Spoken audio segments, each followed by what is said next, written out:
সম্মানিত আজকের অনুষ্ঠানের সভাপতি,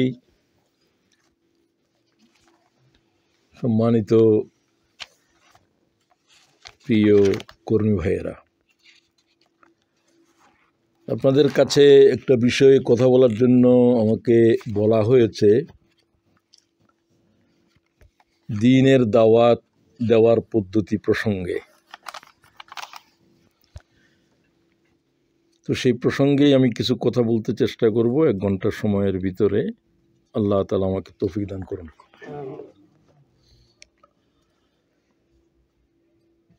দাওয়াত হচ্ছে বান্দাদের উপরে আল্লাহর নির্দেশ,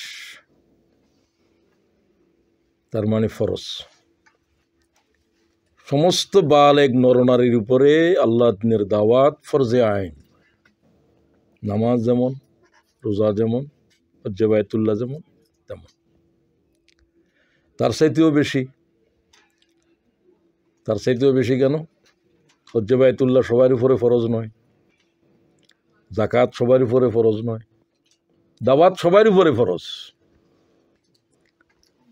সালাত যেরকম সবার উপরে ফরজ। উদউ ইলা সাবিলি রাব্বিকা বিল হিকমাহ ওয়াল মাউইযাতিল হাসানাহ ওয়াজাদিলহুম বিল্লাতী হিয়া আহসান ইন্না রাব্বাকা হুয়া আলামু বিমান দাল্লা আন সাবিলি ওয়া হুয়া আলামু বিল মুহতাদিন। সূরা নাহাল 125 নম্বর আয়াত। আল্লাহ বলেন, উদউ, call to the way of your lord, তোমাদের রবের দিকে মানব গোষ্ঠীরে তোমরা ডাক দাও, দাওয়াত দাও, আহ্বান করো।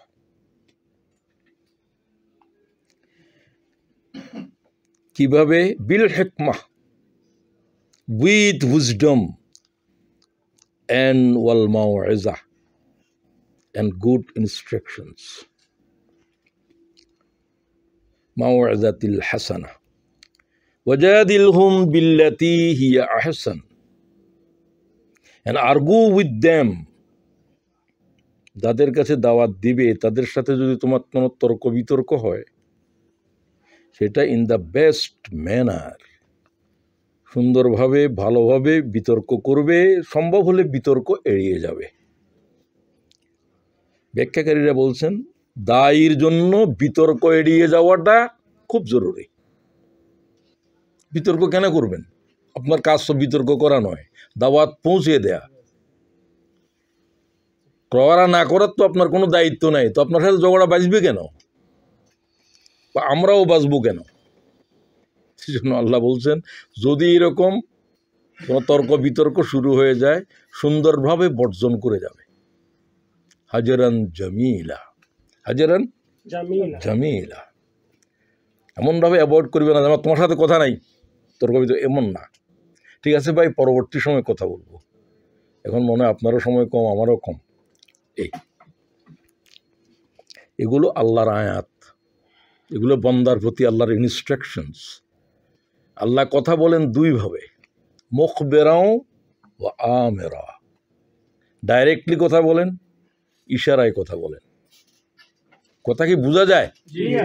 ডাইরেক্ট আকিমুস সালাহ, ইশারা কিভাবে বলে? ওয়ারকাউ মা'আর রাকিন, জামাতকে আল্লাহ ইশারা করলেন।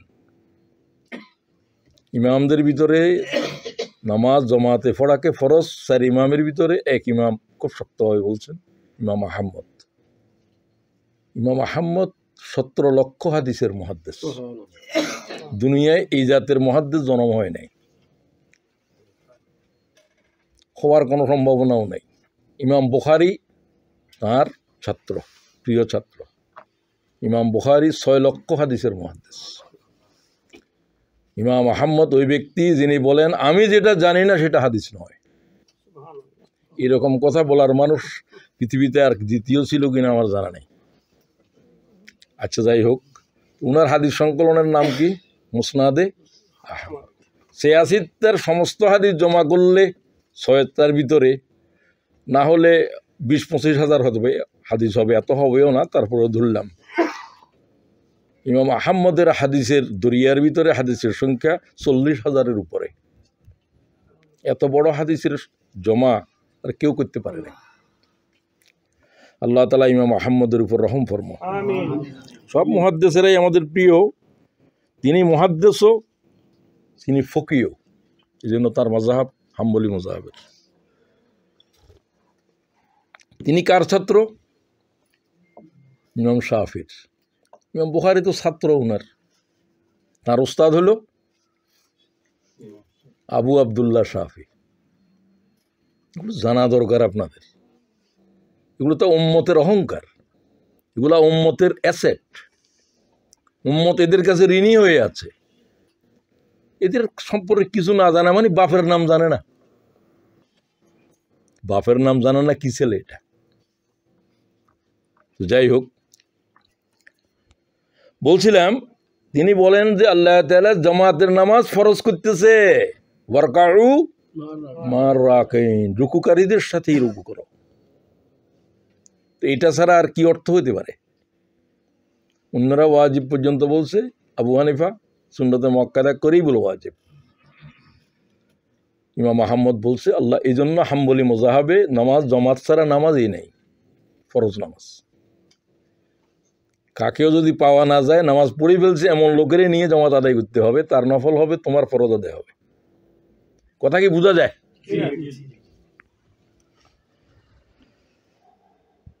ইন্না রাব্বাকা হুয়া আলাম, কেন তোমরা বিতর্কে জড়াবে না? আল্লাহ তাআলা জানেন কে তোমাদের ভিতরে হেদায়েত কবুল করবে না। বিমান দাল্লা আন সাবিলি ওয়া হুয়া আলামু বিল মুহতাদিন, কে হেদায়েত প্রাপ্ত হবে, কে হেদায়েত প্রাপ্ত হবে না, এটা দায়ীর কাছে জানা নাই। দায়ী তো নবীগণ, যিনি দাওয়াত দেন তারে কি বলে? আল্লাহর দিকে দাওয়াত দিলে দায়ী ইলাল্লাহ। এই হলো আয়াতের তর্জমা। এখানে 7টা কথার উপরে আমি কথা বলবো, বাক্যাংশের উপরে। সেগুলো বলে দিচ্ছি যেন আপনারা মনে রাখতে পারেন। এই আয়াত দায়ীদের জন্য জানা একেবারে জরুরি। জরুরি যে আল্লাহ তাআলা দাওয়াত দেয়াকে ফরজ করেছেন, সে আল্লাহ তাআলাই দাওয়াত দেওয়ার তর্জ তরিকা বলে দিচ্ছেন। অন্য আয়াতও আছে, এই আয়াতটা জামে মানে। উদউ, এক আলোচনা করব আমি। ইলা সাবিল রাব্বিক, প্রথমটা হলো উদউ, দাওয়াত দাও, ডাকো, আহ্বান করো। 2, দাওয়াত দিবে কার দিকে? আল্লাহ তাআলার দিকে, আল্লাহ তাআলার পথে। বিল হিকমা, with wisdom, with instructions. Wisdom তো বুঝেন, বিজ্ঞতার সাথে, হিকমতের সাথে। হিকমত হলো একটা শব্দ নয়, একটা পৃথিবী। এর ভিতরে নাই কোনো জিনিস নেই, সব আছে। একেবারে সংক্ষিপ্ত কথা হলো সুন্নাহ। রাসূলের চাইতে আর উৎকৃষ্ট কোনো হিকমা নাই। তো নবীরা যেভাবে দাওয়াত দিয়েছেন সেই পদ্ধতিতে। ওয়াল মাউইযাতিল হাসানা, দাওয়াতের ভিতরে তোমরা কি বলবে? উত্তম ইনস্ট্রাকশনস, নসিহত, কোরআন। কোরআনের এক নাম হলো মাউইযাতিল হাসানা। সুন্নতের তরিকায় রসুলের পদ্ধতিতে শুধু কোরআন শরীফ পেশ করে দিবে, আর কিছু না। যে তোমার বক্তব্য 6 উসুল টয় উসুলের কোনো কথা নাই। উসুল হলো কোরআন শরীফ। আল্লাহ নাযিল করছে বুখারী শরীফ না, কি? কোরআন শরীফ। ভালো করে বুঝে নেবেন এগুলো। বুখারী শরীফ রাসূলুল্লাহ কি দেখেছে? সাহাবীরা দেখেছে? কথা বলেন না কেন? জিনা বলতে এতক্ষণ লাগে কেন?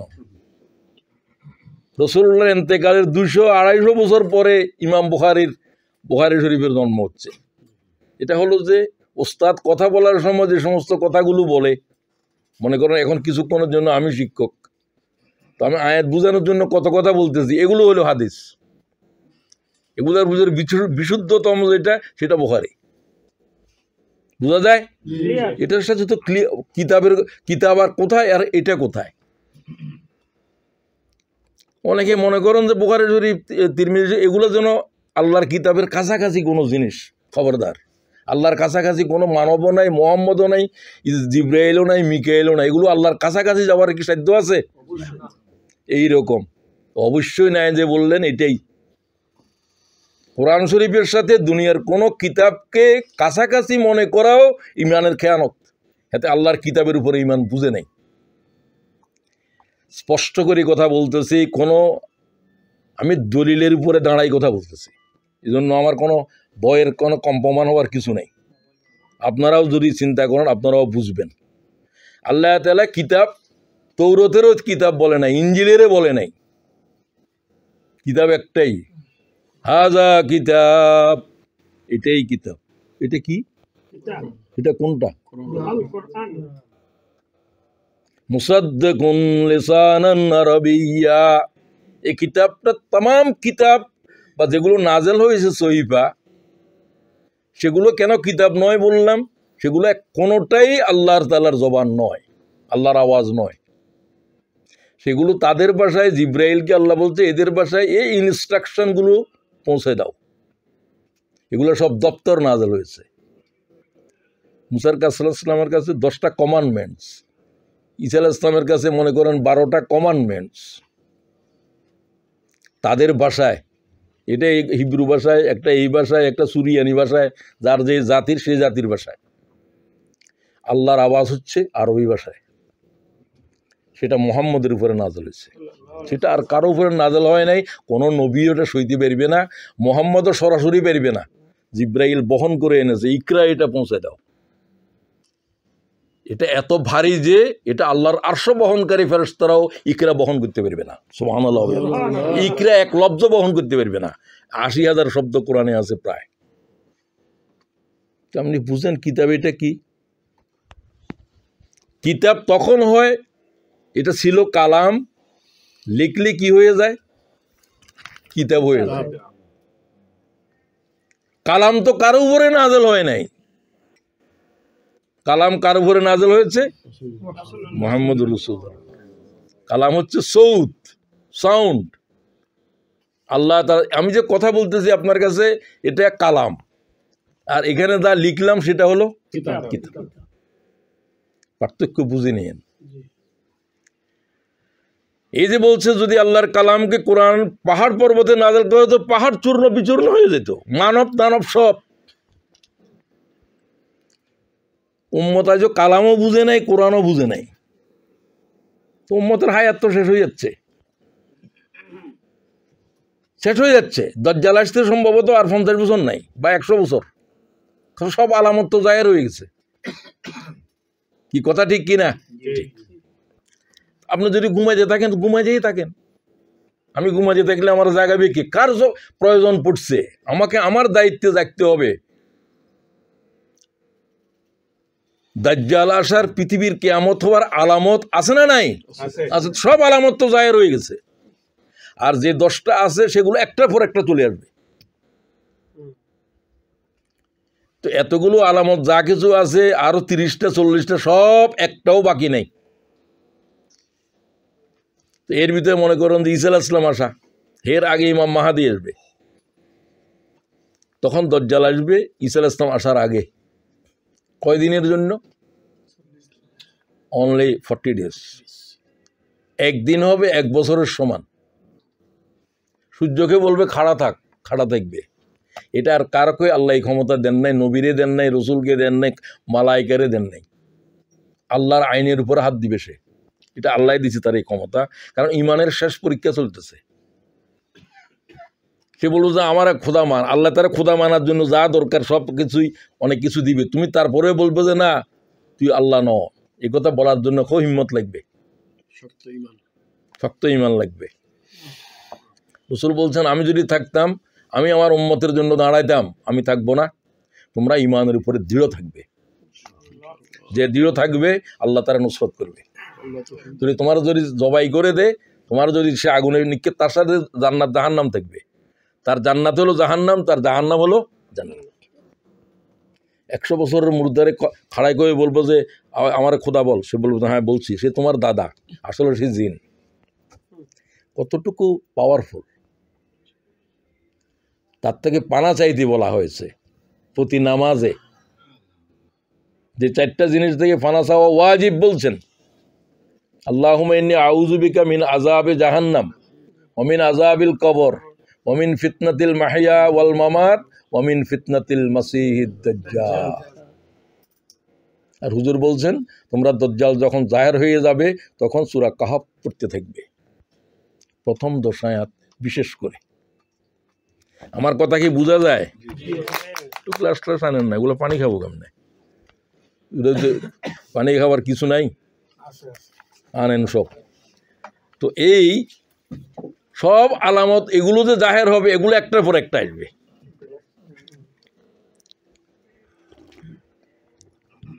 আচ্ছা আসেন, এখন অন্য কথা দিয়ে চলে গেলে আসল কথা দিয়ে বলা যাবে না। এখন তো সময়ের ভিতরে কথা বলতে হবে, কারণ প্রোগ্রামের সেটিং করা আছে। আমার একটু সমস্যাও হয়ে যায়, নিয়ম রাখতে পারি না, কথা বলতে কত কোথায় চলে যায়। আল্লাহ তাআলা আমার সীমার ভিতর রাখো। তো আয়াতের কি কি কথা বলবো সেগুলো আগে ভাগেই আপনাদের হেডিং দিয়ে দিলাম। এখানে কিছু আছে শব্দ, কিছু আছে বাক্যাংশ, ক্লজ। আয়াত একটাই, উদউ, ইউ কল, ইনভাইট, প্রোক্লেম। এটা একটা কমান্ড, এই জন্য ফরজ বলছি। এটা একটা ক্রিয়া, তবে কমান্ড, আমর, নির্দেশ। আল্লাহর নির্দেশ কি হয়ে যায়? ফরজ। সমস্ত পয়গম্বর এবং তার উম্মতের উপরেই দাওয়াত উম্মতের জন্য ফরজ ছিল, তবে রসুলের উম্মতকে বিশেষভাবে এই দায়িত্ব দেওয়া হয়েছে, যেহেতু আর কোনো নবী আসবে না। কুনতুম খায়রা উম্মাহ উখরাজাত লিন-নাস, you have been created for the sake of mankind. এই উম্মতে মুহাম্মদী, এটা হলো যে এর জন্য, মানব জাতির জন্য। তো মানব জাতির জন্য কারা আসে? নবীরা। উম্মতে মুহাম্মদীকে বলছে তোমাদেরকে, you have been raised for the sake of mankind, তোমরা মানব জাতির কাছে আল্লাহ দিনের দাওয়াত উঠাবে। মুহাম্মদুর রাসূলুল্লাহর রিসালাতের জিম্মাদারি উম্মতেরই পালন করতে হবে। সাল্লাল্লাহু আলাইহি ওয়াসাল্লাম। বারবার পড়বেন, বারবার পড়া ওয়াজিব। তো সার্বক্ষণিকভাবে আল্লাহ তাআলার দ্বীনের দায়ী হওয়া লাগবে। ওই যে আপনারা বলেন 24/7 দাওয়াতের কোনো ওয়াক্ত নির্দিষ্ট নাই। এই সময়ে ডাকো, নামাজের ওয়াক্ত নির্দিষ্ট আছে, রোজার সব কিছুর ওয়াক্ত নির্দিষ্ট আছে, কোনটার নাই? রব্বি ইন্নী দাউতু কওমি লাইলান ওয়া নাহারা। আল্লাহ, আমি আমার কওমরে দিনে এবং রাতে দাওয়াত দিয়েছি। এই পয়গম্বরের দাওয়াত সবচাইতে বেশি দিন ছিল, 950 বছর। এটা কিন্তু ওই যুগের মানুষের হায়াত সবার এরকম ছিল না। নূহ আলাইহিস সালামের ছিল, দাদাকেও পেয়েছে, ঈমান আনে নাই, তার ছেলেকে পেয়েছে, ঈমান আনে নাই, ওই দাদার নাতিরে পেয়েছে, ঈমান আনে নাই, তারপরে তিনি বদদুয়া করেছেন। জেনারেশনের পর জেনারেশন তিনি পেয়েছেন। উম্মতের সংখ্যা কত? 39 অথবা 79, তিনি শুদ্ধ 80। 950 বছরের রেজাল্ট এটাই। কি জাতের বেত্তমিজ কওম এগুলো! এই 950 বছর এই নবীর উপরে অত্যাচার, জুলুম চলছে। সারাদিন পাথর মেরে আহত করে রাখতেন। জিবরাইল আলাইহিস সালাম সন্ধ্যার সময় তাকে তুলে ক্ষতবিক্ষত দেহের উপরে ডানা বুলিয়ে দিতেন। আবার আগামীকালও দাওয়াত, আগামীকালও নির্যাতন। তো আমাদের তো হায়াত 63 বছর, 64 বছর, 60 বছর। তো এর ভিতরে আপনি দাওয়াতের বছর কত বছর? আমি টায়ার্ড হয়ে গেছি, আর কতদিন দাওয়াত দিব? আমাদেরকে তো আল্লাহ তাআলা যা দেখাই দিচ্ছে, এগুলো তো অতীত জাতিদেরকে এইভাবে এতটুকু দেখায় নাই। আমাদের হায়াতের ভিতরে যা আমাদের দায়িত্বশীলদের আমাদের জিন্দেগির উপরে চলছে, এগুলোর বিনিময়ে যেন আল্লাহ দুনিয়া দিয়ে দিচ্ছে। দেখতেছেন না? তো আপনাদের দেশেই তো হচ্ছে, বাংলাদেশে হয়েছে। বাংলাদেশে কি কোনো সাধারণ বিপ্লব হয়েছে এটা?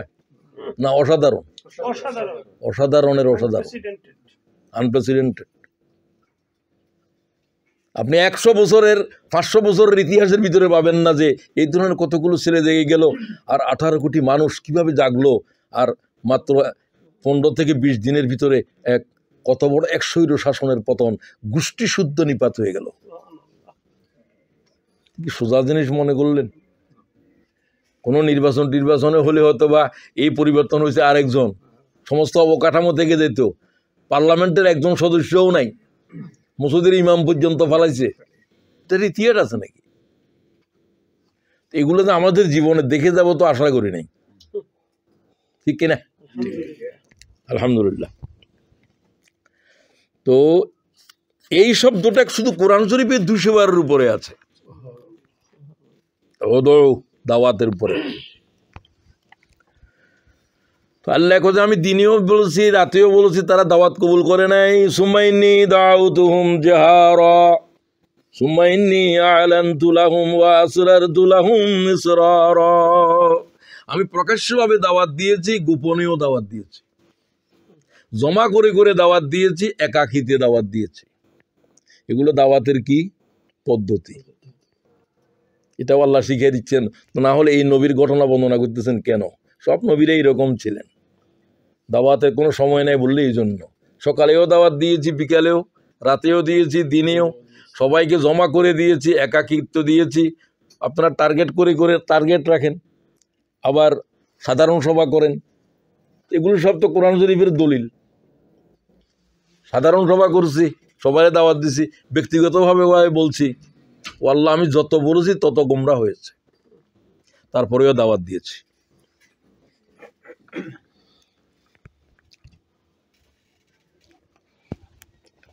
তো এরপরে আসেন, দাওয়াত দেওয়ার জন্য সবচেয়ে গুরুত্বপূর্ণ জিনিস কি?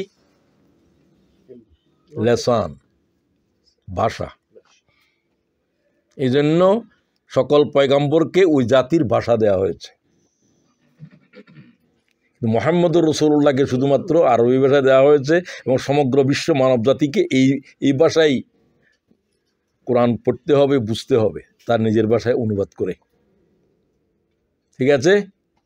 তো দায়ীদের দাওয়াত পেশ করার জন্য বহুত কিছু লাগবে। মৌলিক হলো কি লাগবে? লেসান। আপনি যার কাছে দাওয়াত দিবেন ওই জাতির ভাষা লাগবে, আপনার ভাষা নয়। এদের কাছে দাওয়াত দিবেন যেখানে থাকেন, এদের ল্যাঙ্গুয়েজে দাওয়াত দিতে হবে। এটা নবীর উপরে ফরজ ছিল, তো সেটা জানতে হবে। আপনার কওমের কাছে দাওয়াত দিবেন কওমের ভাষায়। মুহাম্মদুর রাসূলুল্লাহর তো কোনো কওম নাই, তার নবুয়তের কোনো সীমানা নাই। তিনি সাদার জন্যও নবী, কালোর জন্যও নবী, আরবি ভাষাভাষীর জন্য নবী, অনারবের জন্যও নবী, নারীর জন্য, পুরুষের জন্য, গরিবের জন্য, ধনীর জন্য। ইয়া আইয়ুহান নাস কুলু লা ইলাহা ইল্লাল্লাহ। নাস বলতে যা বুঝায় সব। আমাকে যারা দেখেছো আমি তাদের জন্য রাসূল, আমাকে যারা দেখবে না আমি তাদের জন্য রাসূল। এবং আমার উম্মতের দায়িত্ব আমার মতো। অন্য নবীদের এরকম ছিল না। নূহ আলাইহিস সালামকে, প্রত্যেক নবীকে দাওয়াতের জমিন নির্দিষ্ট, ভাষাও নির্দিষ্ট। এই ভাষার লোক এত, যেমন যেমন ইউনূস আলাইহিস সালামের জাতিরা ছিল 1,20,000। এদের কাছে নিনুয়ান জায়গার নাম। তো এই জনপদের 1 ফারলং দূরে দাওয়াত দিতে পারবে না। এই জাতিরা যদি দাওয়াত কবুল না করে এরা ধ্বংস হয়ে যাবে। নবীকে আল্লাহ বলবে তুমি আরেকজনের কাছে দাওয়াত দিতে পারবে না, তুমি মক্কা শরীফ চলে যাও, তো ফিলিস্তিনে চলে যাও, বাকি জীবন সেখানে কাটাইয়ে হায়াত শেষ করো। এই জন্য নবীরা চলে যাইতে বিদায় বায়তুল্লাহর চারিদিকে তোয়াফ করেন, যে এখানে প্রায় 400 পয়গম্বরের কবর আছে। সুবহানাল্লাহ। বাড়ির যে বলিয়েন, বাড়ির যে বললে কি লাভ, যখন বলার দরকার তখন না বলবেন।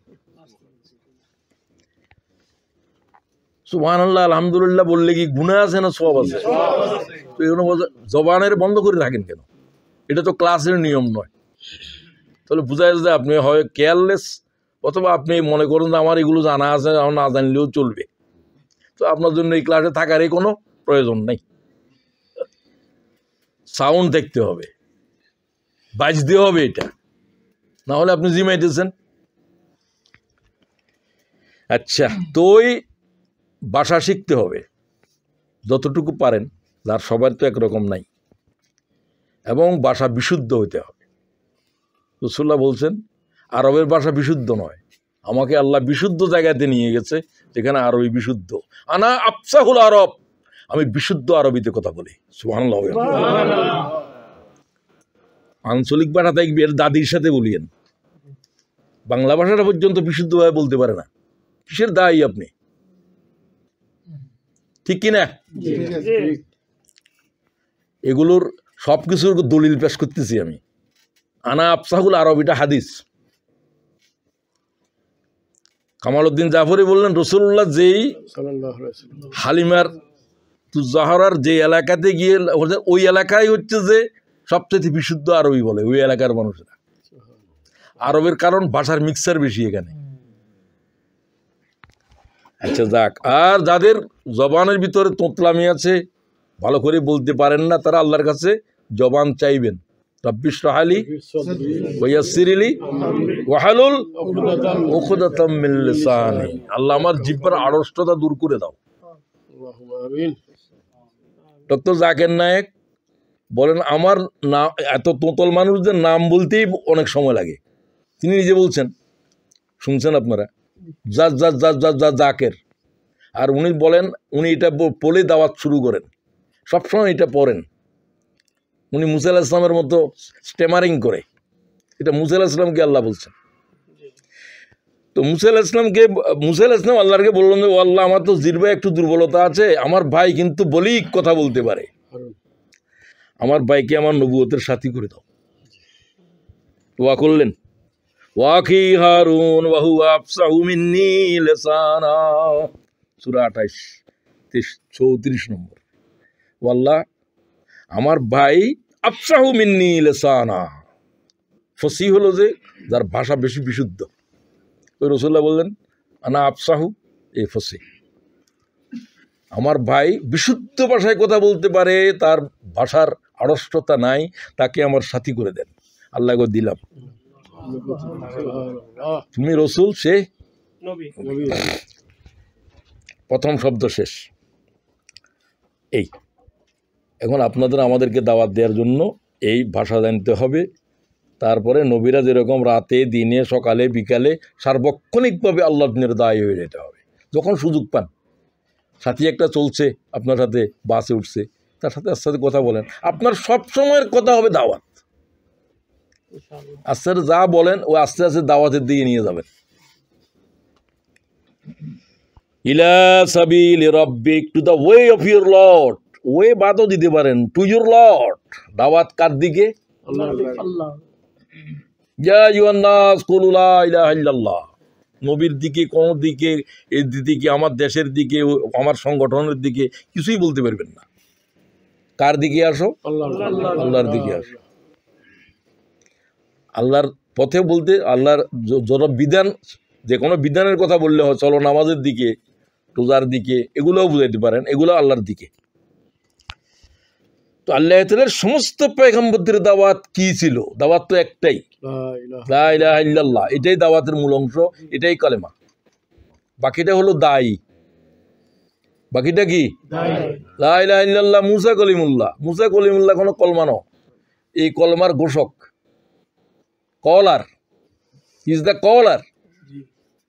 নবীরা তো ডাক দিতে আসছে, রব্বানা ইন্নানা সামি'না মুনাদিয়ান ইউনাদি লিল ঈমান।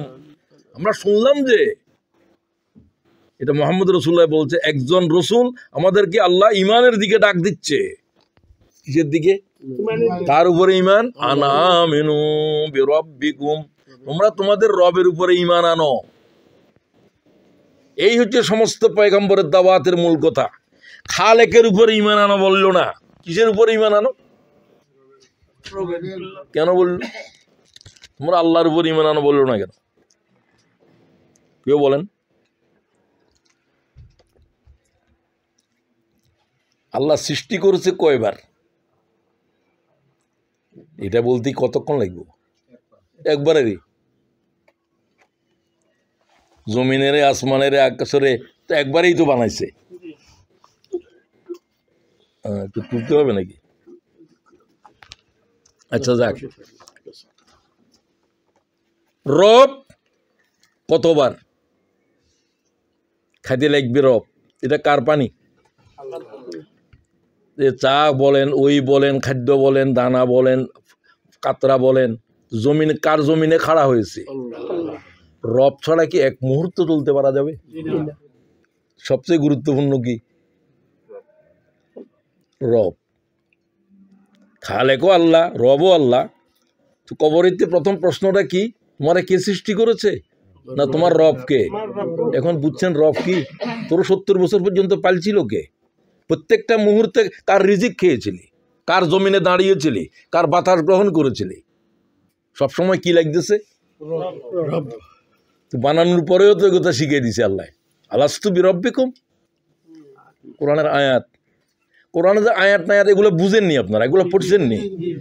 বুঝে তো ভালো, কিছু বুঝেন যে আসলে তাই, অনেক কিছু আমরা জানি না। জানি না যে সেটাও তো জানে না, কারণ পরে কোরআন শরীফ তো পড়ে না। কি পড়ো? কয় আমি তো উসুলের কিতাব পড়ি। তুমি কি পড়ো? কয় আমি তো বুখারী শরীফ পড়ি। কোরআন শরীফ কি পড়ব? এগুলো তো হলো নোটস, এটাকে পড়ার জন্য, বুঝার জন্য। তো এটা পড়বে ওইটাকে বুঝার জন্য। আসল কিতাব কি? ভালো করে বুঝেন। তো তুমি এত অজিফা দিচ্ছ মুরিদেরে, এতবার, এত লক্ষবার সুবহানাল্লাহ পড়িও, এত লক্ষবার লা ইলাহা ইল্লাল্লাহ পড়িও, তো কোনোদিন বললে না যে প্রতিদিন কোরআন শরীফের একটা আয়াত হলো বুঝি পড়িও? গুমরাহির আর কোনো জায়গা আছে? মতের হায়াত কেন নষ্ট করতেছ? যে সংগঠনে আছেন এরা কোরআন শরীফ পড়তে বলে কিনা? আর দুনিয়ার কোনো ফিরের দরবারে নাই, কোনো হুজুরেও বলে না। জিকির শিখায়। কিসের জিকির শিখস তুই? কোরআন শরীফের উপর আর কোনো জিকির আছে? ইন্না নাহানু নাজ্জালনা জিকির, এই জিকির মানব জাতির জন্য, এটা গাছপালার জিকির ন।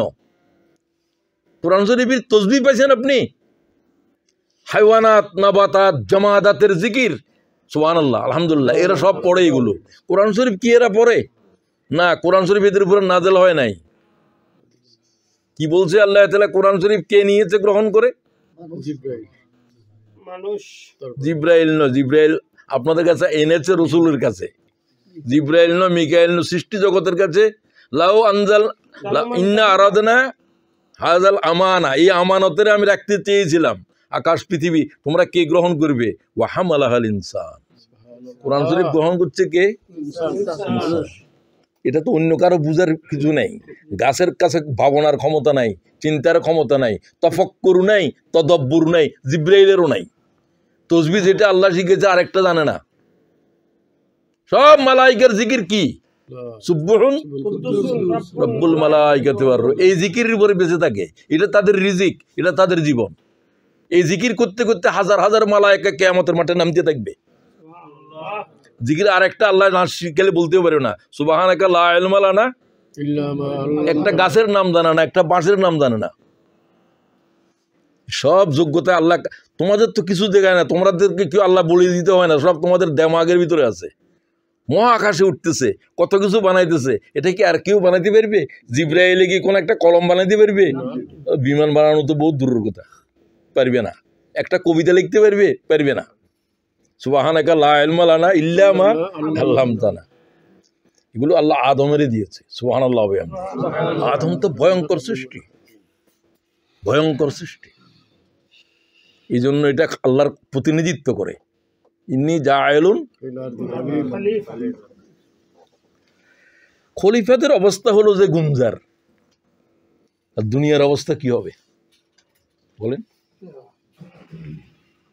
গুঞ্জার বলে অবস্থা কি হয়েছে? পৃথিবীতে এখন প্রায় 5 কোটির মতো উদ্বাস্ত মানুষ আছে, 4 কোটি হলো মুসলমান। কিভাবে এক একটা জনপদ নিশ্চিহ্ন হয়ে যাচ্ছে? এরপরেও ঘুম আসে, এরপরে ভালো খাদ্য হবে কিভাবে, শুধু ফিকির এটাই চলতেছে আমাদের। কি আজীব কথা এগুলো, ঠিক কিনা বলেন? আমাদেরকে তো পৃথিবীর মানব জাতির জন্য পাঠানো হয়েছে, তাদের প্রতি আমাদের দায়িত্ব কি? তাদেরকে হকের দিকে যে দাবার আহ্বান করা, এটা সবকে, যারা জালেম তাদেরকেও দাওয়াত দিতে হবে, যারা মজলুম তাদের কাছেও দাওয়াত দিতে হবে। আচ্ছা, এরপরে আসেন ইলা সাবিলের পর আর কথা বলতে পারবো না। সব পয়গম্বরের দাওয়াত কি? লাকাদ বা'আসনা ফি কুল্লি উম্মাতির রাসূলা আন ইবুদুল্লাহ ওয়াজতানিবুত তাগুত। সূরা নাহাল 36 নম্বর আয়াত। এটা হলো দায়ীদের জন্য আল্লাহ তাআলার কি বলে এটাকে, মানে সবচাইতে গুরুত্বপূর্ণ কথা বলার আগে দিয়ে বললেন, যত লক্ষ পয়গম্বরকে জমিনে পাঠিয়েছে সকল পয়গম্বর এই কথার দাওয়াত দিয়েছে কওমের কাছে, আনে ইবুদুল্লাহ, কার বন্দেগী করো? শুধু এতটুকু না, আরো আছে, আনে ইবুদুল্লাহ ওয়াজতানিবুত তাগুত, বন্দেগী করো আল্লাহর, বিদ্রোহ করো কার বিরুদ্ধে? যারা আল্লাহ না হয়েও আল্লাহর মতো আইন জারি করে মানুষের উপরে হুকুম চালায়, এরা হলো তাগুত। আপনি দাওয়াত দেন, সিল্লা লাগান, শুধু কি কয় আল্লাহর হুকুম চলো রসুল তরিকায়, তো ওয়াজতানিবুত তাগুত কই? কদে এটা বললে তো গন্ডগোল। ফেরাউন কি? তাগুত। হাসিনা কি? তাগুত। তো তিনজনে কয় কি ওর তাগুত যে আপনার চিনতে ভুল হচ্ছে। আবু জাহেল কি? ও সে আরেক ফেরাউন। তাকে যখন রাসূলুল্লাহ সাল্লাল্লাহু আলাইহি ওয়াসাল্লামের সামনে তার মাথা হাজির করলো হুজুরের তাঁবুতে, কমান্ডারের তাঁবুর ভিতরে, আব্দুল্লাহ ইবনে মাসউদ বলল, ইয়া রাসূলুল্লাহ, আবু জাহেলের তো জান কবজ হচ্ছে, হুজুর তার মাথা নিয়ে আসবো? বলছে তাই নাকি, নিয়ে আসো। সে এখান দিয়ে জবাই করে, তখন তার হুঁশ আছে।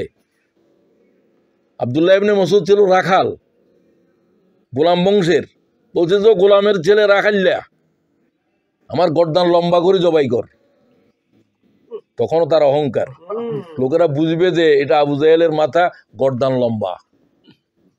রাসূলুল্লাহ তার হুজুরের তাঁবুতে হাজির করলেন, আল্লাহু আকবার বলে রাসূলুল্লাহ আওয়াজ দিলেন আর বললেন, এই হচ্ছে আমার উম্মতের ফেরাউন। এটা কার?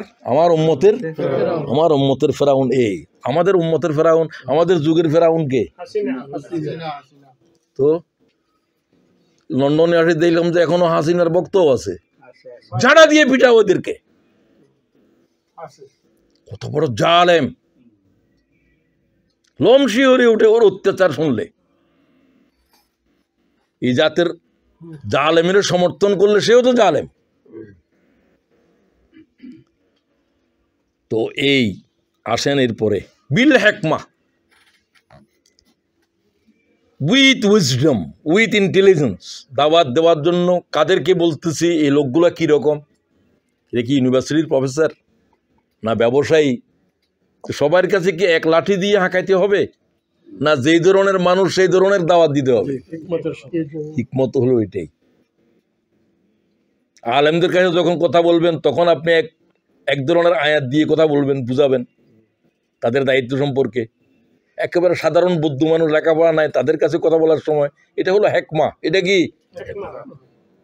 সেটার উপরে আর কথা বলতেছি না। আজকের দাওয়াত দেওয়ার হিকমা, মিডিয়া একটা কি, কত বড় হিকমা। এই জুম, এটা শুধু আমরাই জুম ব্যবহার করছি। কখনো আওয়ামী লীগের জুম কি করবে? সবচেয়ে বেশি প্রোগ্রাম আমরাই করি, ঠিক কিনা? তো মিডিয়াকে আপনি দাওয়াতের, এখন তো মিডিয়া, আপনি এই লিঙ্ক পাঠাই দেন, আলোচনাটা এখন এখানে রেকর্ড করলে কেন, এটা সমগ্র পৃথিবীর কাছে চলে যাবে। পৃথিবীর এলাকায় এলাকায় যাওয়া কি আমাদের পক্ষে সম্ভব? মিডিয়ায় পৌঁছায় দিবে। রাসূলুল্লাহ এখন দেখলে রাসূলুল্লাহর এরকম ভিডিও আপনারা দেখতেন। ডক্টর জাকির নায়েক কোথাও যাইতে দিচ্ছে না, সমগ্র পৃথিবীতে তার কোনো ভিসা নাই, তখন আমার ভিসা লাগবে না, সমগ্র পৃথিবীর কাছে আল্লাহ তাআলা দিন পৌঁছে দিচ্ছে, ঠিক কিনা বলেন? এটার বিনিময়ে, এটার জন্য যাকাতের অর্থ ব্যবহার করা যাবে। এটা হচ্ছে দ্বীনের সবচেয়ে বড় জিহাদ এখন, বুঝছেন? আচ্ছা, তো হিকমার উপরে আর প্রয়োজন নেই। মিডিয়ায় দাওয়াতকে পৌঁছে দেওয়ার জন্য আপনাকে মিডিয়া চালাবার যোগ্যতা লাগবে, এই হিকমা শিখতে হবে, যে যতটুকু পারেন। এটা তো হিকমার উপরে, তো শুধু মিডিয়ার উপরে যে আপনি কথা বলতে যান ঘন্টার পর ঘন্টা বলতে হবে, আমাদের এতটুকু জানাও নাই, পৃথিবী এতটুকু আগাই গেছে, ঠিক কিনা? যন্ত্র এখন আপনার কথা বানাই দিছে। ওই কি চ্যাট জিপিটি নাকি? ভয়ঙ্কর না এগুলো? ভয়ঙ্কর। কোথায় যাচ্ছে পৃথিবী আপনার আর আমার খবরও নাই। আমরা আজ ওইটাও টিপতে জানি না ভালো করে, এটা জেনে নিতে হবে। এগুলো হচ্ছে এই জমানার জন্য এই সমস্ত যত হেকমা আছে সব ব্যবহার করবেন। তো যে অবস্থায় থাকেন না কেন, হতে পারে কোনো পয়গম্বর কৃষক, কোনো পয়গম্বর দিন মজুর।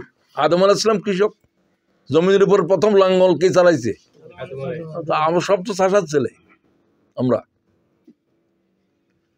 নূহ আলাইহিস সালাম সুতার বলতেছে তাকে, যেহেতু কিস্তি বানাইছেন।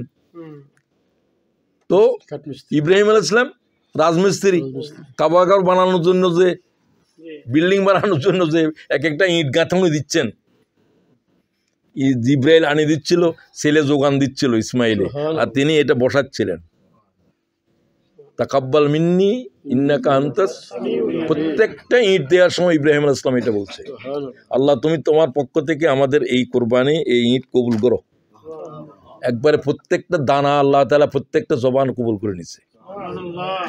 আল্লাহ তার ফসিল পর্যন্ত কাবার সামনে রেখে দিয়েছে। কি ফসিল? মাকাম ইব্রাহিম, মানে ইব্রাহিমের কদম। ওখানে ইব্রাহিমের পায়ের দাগ আছে, দাগ হলো ফসিল। ফসিল কত বড় জ্ঞান! আগের যুগের মানুষ কিরকম ছিল, আগের প্রাণীরা কিরকম ছিল, কিসের থেকে বাইর করতেছে? ফসিল থেকে। আমার কথা কি বুঝেননি আপনারা? এই ইব্রাহিমের পা এটা এখানে আছে, এটা তো ইব্রাহিমের পা নয়, এটা হলো মানব সভ্যতার ইতিহাস, যেটা ব্রিটিশেরা যে কোনো জায়গাতে পার্কের ভিতরে সবকিছু ডিটেলস লিখে রাখে। ফসিল, ওরা হিস্ট্রি লিখে রাখে। আল্লাহ তাআলা এই কাবার কারিগর, মানব সভ্যতার, এই যে তাকে বলা হয়েছে মিল্লাতের পিতা, মিল্লাতা আবিকুম ইব্রাহিম আলাইহিস সালামের কদমের পাঁচ চিহ্ন, পদচিহ্ন। চিহ্ন তো বহুত বড় জিনিস, আঙ্গুলের পদচিহ্ন দিয়ে সব। এখন সিগনেচার টিগনেচার না, আসল চিহ্ন তো সিগনেচার হলো এখানে, ঠিক কিনা? ইব্রাহিম আলাইহিস সালামের পদচিহ্ন আল্লাহ তাআলা রেখে দেওয়ার, এটা ১৫০০ বছর আগের মানুষ কি ফসিল বুঝেছিল? আপনারা আমাদের বুঝতে সময় লাগতেছে। আল্লাহ তাআলা তৌফিক দাও। তো এরপরে আসেন ওয়াল মাউইযাতিল হাসানা। প্রত্যেকটা বিষয়ের উপরে কোরআনের আয়াত বলতে শিখতে হবে। অর্থনীতির উপরে কথা বলবেন, অর্থনীতির আয়াত বলতে হবে, আছে কিনা? রাজনীতির উপরে কথা বলছেন, রাজনীতির আয়াত বলতে হবে। কোনো বিষাদের কথা আছে, সেটা সেভাবে বলবেন। রাসূলুল্লাহ সাল্লাল্লাহু আলাইহি ওয়াসাল্লাম ইন্তেকাল করলেন, আবু বকর সিদ্দিক বললেন কুল আল্লাহ শরীফ ৩ বার পড়ো, রাসূলুল্লাহর জন্য দোয়া করো। কথা বলে না কেন? কি বললেন? উম্মতের ভিতরে কি কিয়ামত চলতেছে? ২২,০০০ মানুষ আবু বকরের সেই খুতবায় উপস্থিত ছিল, যে যেখান থেকে শুনছে রওনা হয়ে গেছে, রাসূলুল্লাহ নাই। কি প্রতিক্রিয়া হয়েছে? শুধু একজন কৃষক কথা শুনেন, সাহাবী, সে তার ক্ষেতের ভিতরে কাজ করতেছিল, ছেলেও সাহাবী, সে বলছে রাসূলুল্লাহ ইন্তেকাল করছে। কই কি বলো? কই হ্যাঁ। কই ও আল্লাহ, আমাকে অন্ধ করে দাও, আমি আর দুনিয়াকে দেখতে চাই না। যে চোখ মুহাম্মদের দেখছে, এই চোখ আর কিছু দেখার প্রয়োজন নেই। এবং সে অন্ধ হয়ে গিয়েছে। আপনি তো এমনি রাসূলুল্লাহর প্রেমিক, আপনার আমার প্রেম ভালোবাসা এই অশিক্ষিত সাধারণ গম খেতে কাজ করে এরকম একটা সাহাবী রাসূলুল্লাহর জন্য তার মায়া কীরকম? সে অন্ধ অবস্থায় দুনিয়া থেকে চলে গেছে। সে বলছে দুনিয়ার আর দেখার প্রয়োজন নেই আমার। এই চোখ কাকে দেখছে? আর চোখ দিয়ে আর দুনিয়া দেখার আর কিছু দেখার প্রয়োজন নেই। আল্লাহ তাআলা তার উপর রহম করো। এইরকম অনুভূতি নিয়ে সাহাবীরা হাজির হয়েছে মদিনায়। আবু বকর সিদ্দিক দেখলেন যে অস্থির, ওমর পর্যন্ত অস্থির হয়ে গেছে। তরবারি হাতে কি বলে?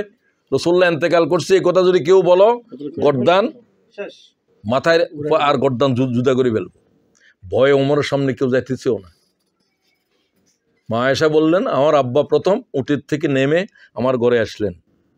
রাসূলুল্লাহর চেহারা ঢাকা ছিল, খুব দামি একটা সাদা কাপড়ে হুজুরের চেহারা মুক্ত করলেন, এবং আমার আব্বা যে চুমা খাইতে শুরু করলেন চেহারার উপরে, আমার আব্বার চোখের পানি রাসূলুল্লাহর চেহারার থেকে পানি টপকে জমিনে পড়তেছে। তারপরে চোখ মুছে ফেললেন, ইন্নাকা মাইয়াতুন ওয়া ইন্নাহুম মাইয়াতুন, নিশ্চয় আপনি ইন্তেকাল করেছেন, তাদেরকেও সবাইকে ইন্তেকাল করতে হবে।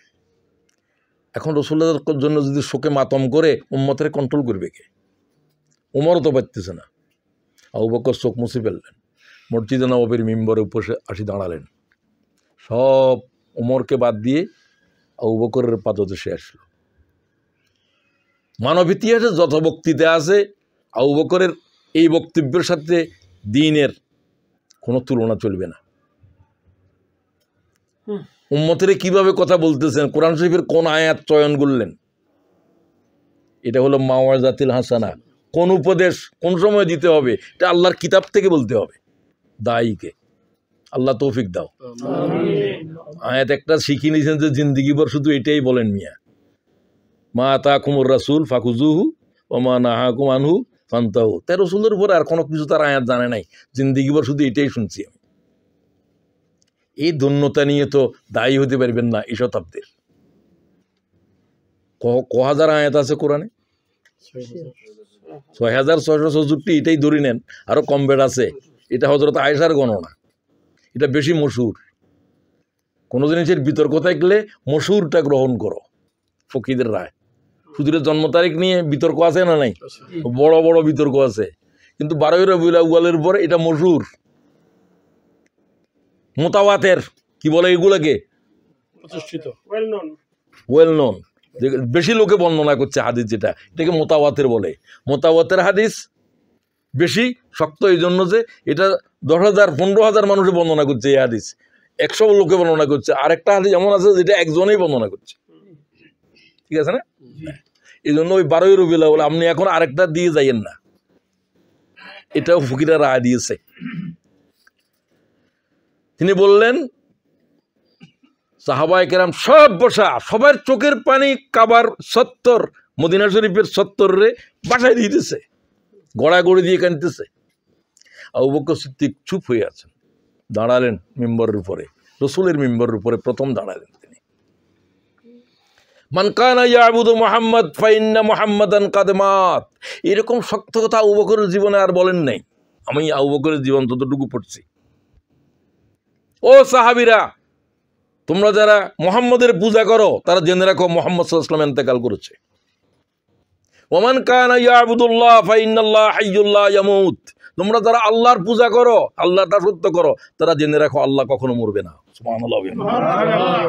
কোরআন আয়াত পড়লেন, ওয়ামা মুহাম্মাদুন ইল্লা রাসূল قد خلت من قبله الرسل أفإن مات أو قتل انقلبتم على أعقابكم ومن ينقلب على عقبيه فلن يضر الله شيئا। সূরা ইমরান 144 সম্ভবত। আল্লাহ কি বলেন? সাবধান, মুহাম্মদ রসুল ছাড়া আর কিছু নয়। তার আগে আরো শত শত হাজার হাজার নবী এসেছে, তারা ইন্তেকাল করেছে। তিনি যদি ইন্তেকাল করেন অথবা তাকে যদি শহীদ করা হয়, তোমরা কি আল্লাহর দিন ছেড়ে দেবে? আল্লাহ প্রশ্ন করে। এটা কি একজনের কাছে প্রশ্ন না কিয়ামত পর্যন্তের জন্য?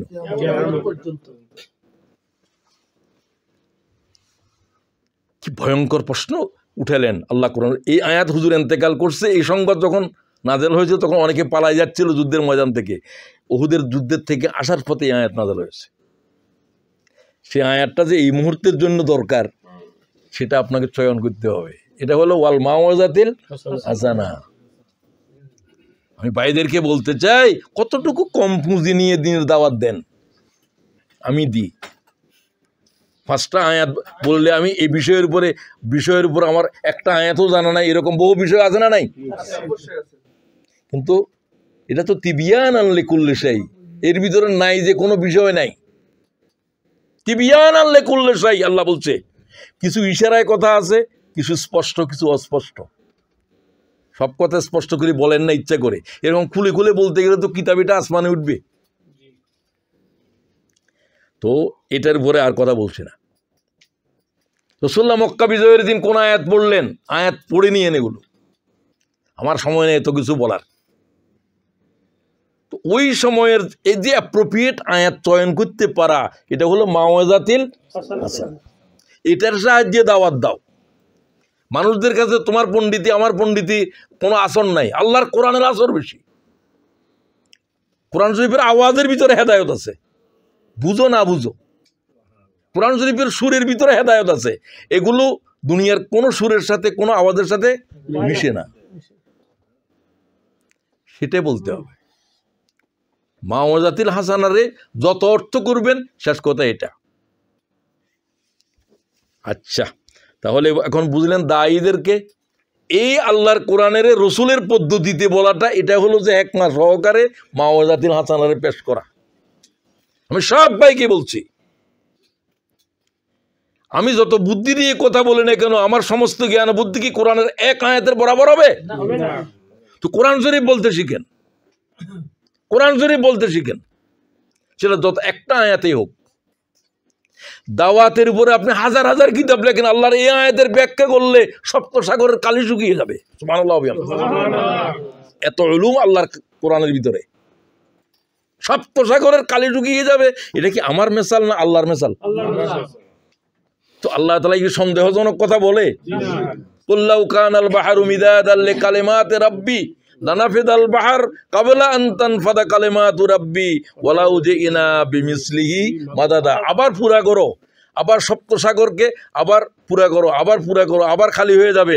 সপ্ত সাগরের কালি শুকিয়ে যাওয়ার পরে এক আয়াতের বয়ান শেষ করতে পারবি না। কি পরিমাণ কিতাব, একটা আয়াতের ভিতরে হাজার হাজার কিতাব আছে। উম্মতেরা কি পড়ে আমি জানি না, পড়ারও সময় নেই। 10 বছর 15 বছর পর্যন্ত ইসলামী আন্দোলন করে কোরআন শরীফ ওরা পড়ে নেই, এরকম আছে না নাই? কিন্তু প্রতিদিন কোরআন পড়ে, রিপোর্টে আছে এক মোলাকাত দো কেতাব, এক মোলাকাত দো কেতাব। এটা পাকিস্তানের কর্মীদের একটা শুনতেছিলাম, মৌলানা কে সমালোচনা বুঝাচ্ছে আর কি। তোমার রিপোর্টের ভিতরে 2 কিতাব পড়ছো এবং এক আয়াত করে করে পড়ছো। তো এক আয়াত আজকে এখান থেকে কালকে ওখান থেকে, এই ধরনের কোরআন শরীফ পড়ার কোনো কিছু আছে? কোরআন শরীফ আল্লাহ যেভাবে কোরআন শরীফের সংবদ্ধ করেছে, এইভাবে ক্রনোলজিক্যালি বাকারা থেকে নাস পর্যন্ত কোরআন খতম করতে হবে।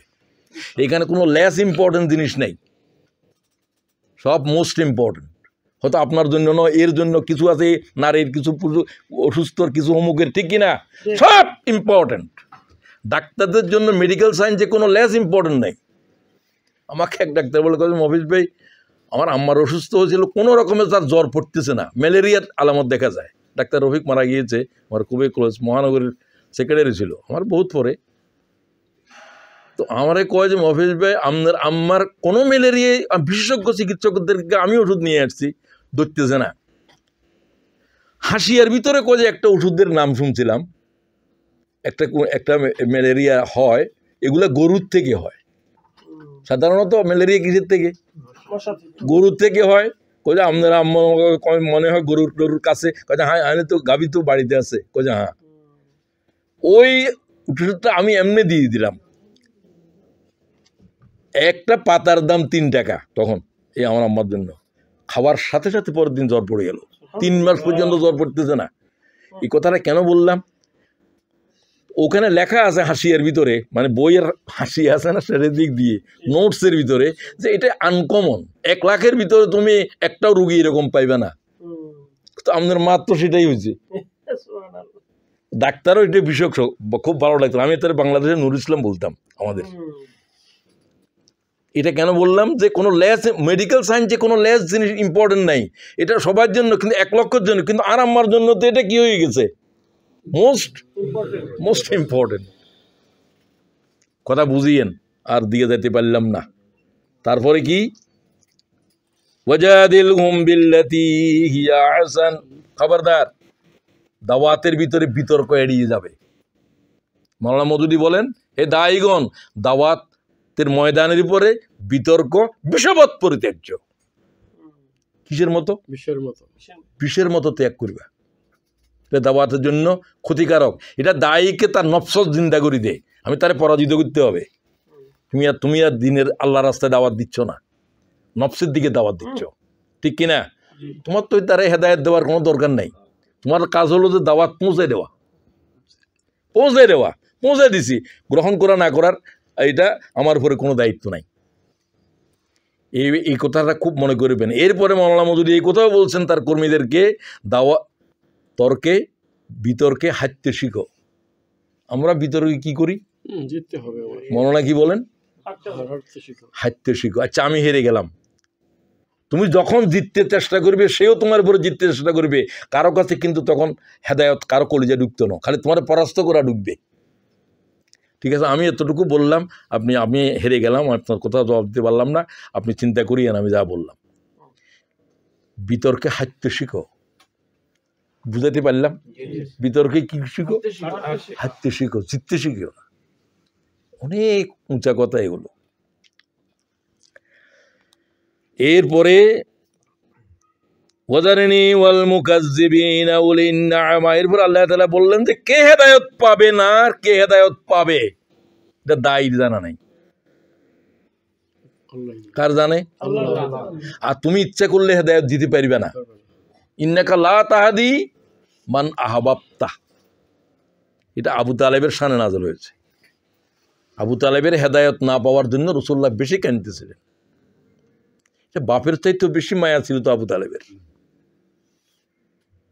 আল্লাহ ওহী নাযিল করে বললেন যে মুহাম্মদ তোমারা আবু তালেবের জন্য পাঠাই নাই।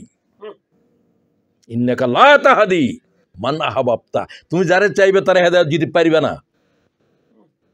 আবু হুরায়রা বলেন যে ওই আল্লাহ তোমার শুকরিয়া, তুমি হেদায়েতের দায়িত্ব মুহাম্মদেরও দাও নাই। যদি দিতে, আমার নাম তো বহুত পরে, আমি তো গোলাম। রাসূলুল্লাহ তো সর্বাগ্রে চাচারে হেদায়েত দিত, কিন্তু হেদায়েতের মালিক কে? রাসূল হচ্ছে হেদায়েতের কি দায়ী। আগে বলছি না, সব নবীরা হেদায়েতের কি দায়ী। হেদায়েতের মালিক কে? ইন্নাকা লা তাহদি, কোরআনের আয়াত, মান আহবাবতা, আপনি যাকে চাইবেন তারা হেদায়েত দিতে পারবেন না। ওয়ালাকিন্নাল্লাহা ইয়াহদি মান ইয়াশা, আল্লাহ যাকে চান তাকে হেদায়েত দিবেন। এটা কোরআন শরীফের আয়াত। তাহলে আপনি অস্থির হন কেন? পেরেশানি হয়তো আসতে পারে, সে আপনার আপনজন, আপনি চান যে সে হেদায়েত পাক, আপনার বাবা হতে পারে, চাচা হতে পারে, কিন্তু আপনি হেদায়েত পৌঁছে দেন। যদি হেদায়েত দিতে পারতো রাসূল, আবু তালেবের হেদায়েত দিতে পারতো, ঠিক কিনা বলেন? যার হেদায়েতের জন্য কেঁদেছে আল্লাহ রাসূল। এই জন্য বিতর্কে যাবেন না, এই জন্য অস্থির হবেন না। আর কে হেদায়েত পাবে পাবে না কি করে বুঝবেন আপনি যে এটাকে আমি তো পৌঁছে দিলাম? সেটাও আল্লাহ বলে দিলেন। সে যখন তোমার দিনের কথা শুনতে চাইবে না, তাকে জোর করে কথা শোনাবে না, এটা তোমার দায়িত্ব নয়। ফাযাক্কির ইন্নামা আনতা মুযাক্কির, তোমার তো লাঠি নিয়ে পাঠাই নাই। আর কি বলবে? আর কি বলবে? আবাসা ওয়া তাওয়াল্লা আন জাআহুল আমা, ভ্রু কুঞ্চিত করলো বিরক্ত হয়ে। কোন সাহাবীর জন্য? আব্দুল্লাহ ইবনে মাকতুম, হুজুরের আবার আত্মীয়, হুজুরের স্ত্রীর পক্ষ থেকে খাদিজার। আরবের কঠিন কঠিন যারা কাফের তাদের কাছে দাওয়াত দিচ্ছিলেন। তখন আব্দুল্লাহ ইবনে মাকতুম হুজুরের কাছে দ্বীন সম্পর্কে জানতে চাইলেন। রাসূলুল্লাহ বিরক্ত হলেন। বিরক্ত হলে মানুষ কি করে? আবাসা ওয়া তাওয়াল্লা আন জাআহুল আমা, অন্ধ এসছে বলে কি তারা অবহেলা করলো? তুমি কথাটা বুঝে নেন। হুজুরের ইচ্ছে কি ছিল? ও তো দিনের ভিতরে আছে, এগুলো তো এখনো আবু জাহেল টাহেলরা এগুলো তো আজ ঈমান আনে নাই, এদেরকে তিনি দাওয়াত দিচ্ছিলেন। এদের গুরুত্ব বেশি, আল্লাহর কাছে এদের কোনো গুরুত্বই নেই। আল্লাহর কাছে কার গুরুত্ব? যে দিন জানতে চায় তার দিকে নজর করো। যে কান দাওয়াত শুনতে চায় না তারে দাওয়াত পৌঁছানোর কোনো জিম্মাদারি তোমার নাই। কার উপর জিম্মাদারি? যে জানতে চায় তার প্রতি, ওই সেটা অন্ধ হোক, সেটা কালো হোক, সেটা সমাজের অবহেলিত হোক, তাকে গুরুত্ব দাও। কথা বোঝা গেল তো? সুতরাং আপনারাও বুঝে নেবেন। বই একটা দিয়েছেন, আরো দিয়েছেন, কিছুই পড়ে না, এর পিছনে সময় নষ্ট করবেন না। আমি আর কথা বলতেছি না। একটা আয়াতের ভিতরে যা বলা হয়েছে এগুলো এক একটা ব্যাখ্যা দিলে অনেক কথা। আমি দায়ীদেরকে বলতে চাই, আমাদের ভাইদেরকে, আমরা কি এখান থেকে কিছু শিখলাম কিনা? এই 7টা কথাই শিখে নেন। প্রথম কি বলছি? সর্ব অবস্থায় কি হইতে হবে? সার্বক্ষণিক দায়ী। সার্বক্ষণিক দায়ী। দাওয়াতের চুলকানি উঠতে হবে তোমার। যাদের চুলকানি রোগ আছে এরা ঘুমের ভিতরেও চুলকায়, ঠিক কিনা? দায়ী কি এরকম হইতে হবে? আমাদের তবলিগের বাইদের এটা কিছু আছে। যত কথা বলে বা একটু সময় দিন, আছে কি না? এই সময় বাইর করার একটা যে তাদের চুলকানি, এটা কিন্তু ভালো জিনিস। আপনাকে আল্লাহ দিনের দিকে আনার জন্য এরকম পেরেশানি একটা লাগবে। ওদো ইলা সাবিল রাব্বিক, সমস্ত দাওয়াতের আল্লাহর দিকে। আপনি আপনার এমসি এর দিকে দাওয়াত দিবেন না, এমসি পরে করবে, করলে করো না করলে নাই। তুমি আল্লাহর পথে চলে আসো, তুমি কোরআনের পথে চলে আসো, আল্লাহর কিতাব শিখো, আল্লাহর হুকুম মানো, ঠিক কিনা? এটা অবিতর্কিত। তোমার দল নিয়ে তো কথা বললে বিতর্ক শুরু হবে। আমি এমসিএ করবো না, আমি আরেকটা করব, দাওয়াতুল ইসলাম করব, ঠিক কিনা? না, ওটা বলবে না। ইলা সাবিল রাব্বিক 2 নম্বরে আমরা শিখলাম। এরপরে কি? 3 নম্বর, বিল হিকমা ওয়াল মাওয়াজাতিল হাসানা। খালি দাওয়াত দিলে হবে না, দাওয়াত দেওয়ার জন্য আপনার জবান বিজ্ঞতার পরিচয় দিতে হবে, কথা বলার শিল্প রপ্ত করতে হবে, আর্ট রপ্ত করতে হবে। কত সুন্দরভাবে কথা বলতে পারেন, কোনো অ্যাগ্রেসিভ মুডে কথা বলবেন না। এগুলো যারা আপনার দিন বুঝে কর্মীদের কাছে বলতে পারেন। ওয়াকুলা লাহু কাওলান লাইয়িনা, হে মুসা তোমার মেজাজ গরম, ফেরাউনকে দাওয়াত দেওয়ার সময়ও কঠিন ভাষায় দাওয়াত দিও না। আলফাজ কি করো? লাইয়িনা, নরম করো। হতে পারে সে ইমান আনবে, আনছিল তো শেষ মুহূর্তে, আনছে কিনা? হতে পারে ইমান আনবে, কিন্তু শক্ত ভাষায় দাওয়াত দিও না। কারণ তাকে জোর করে ফিডাফিডি করি তো আমার দিনের ভিতরে আনার আমার কোনো দায়িত্ব নাই। তো আমার তার সাথে ঝগড়া কি জন্য বাঁচবো? তো আর কি? ওয়াল মাওয়াজাতিল হাসানা, আল্লাহর কোরআনের দাওয়াতের মূল জিনিস বানাও, এটা পেশ করো। আল্লাহ আমাদেরকে তৌফিক দাও। কোরআন শরীফের উপরে কি জাতের বিচরণ লাগবে? 6667 আয়াতের উপরে বিচরণ লাগবে। এখন লিখে রাখতে হবে, এটা হলো যে এই বিষয়ের, এটা এই বিষয়ের, এটা এই বিষয়ের, এটা এই বিষয়ের। ওখান থেকে 2টা 3টা, এখান থেকে 2টা 1টা, এইরকম কোরআন শরীফ অধ্যয়ন করার পদ্ধতি জানতে হবে। তারপর এটাকে পেশ করতে হবে। তারপর তাদের প্রতি বেশি যত্নশীল হও যারা আল্লাহর দিনকে জানতে চায়, বুঝতে চায়, সে কানের কাছে আল্লাহর দিন পৌঁছে দাও। ওমা তৌফিক ইল্লা বিল্লাহ, আলাইহি তাওয়াক্কালতু ওয়া ইলাইহি উনীব।